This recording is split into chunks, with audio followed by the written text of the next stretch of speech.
सदर ट्रंप ने दावा किया है कि ईरान पर हमले से तीसरी आलमी जंग टल गई। कहा कि ये एक ऐसी जंग होती जिसमें कुछ बाकी न बचता। हमला ना करते तो एक माह बाद ईरान के पास एटमी हथियार होता। ईरान एटमी हथियार को पहले इसराइल फिर खित्ते में इस्तेमाल करता। ट्रंप ने ईरानी क़यादत को मुतशद्दिद करार देते हुए कहा कि ईरान के पास एटमी हथियार नहीं होने चाहिए। उन्होंने एक बार फिर दावा किया कि ईरान के पास बहरिया है न फ़ज़ाइया, कोई क़यादत भी नहीं है। 100 से ज़ायद ईरानी जहाज़ों को समंदर में डुबो दिया। I don't want wars. I want wars less than almost anybody. Peace through strength. But you know what? I've watched Iran for a long time.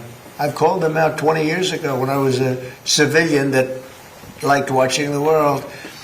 And they're violent, vicious people. The leadership, violent, vicious people. They killed 32,000 protesters over the last 3 weeks. If you give Iran a nuclear weapon, at least a very substantial part of the world would be blown up, and it'll be used almost immediately. If I didn't decimate, I call it their nuclear dust, they would have had a nuclear weapon within 1 month after that bombing took place, and they would have used it on first Israel and then the Middle East.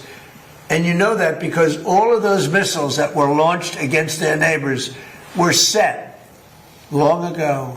Long before they knew they would be using them this quickly.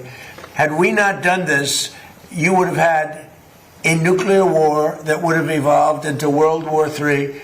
And more important, this is a war that there would have been nothing left. So we've done a great thing. We hit Karg Island, took out every single thing in Karg Island except one thing. We left the pipes. Because if we take out the pipes, it takes a long time to build them in.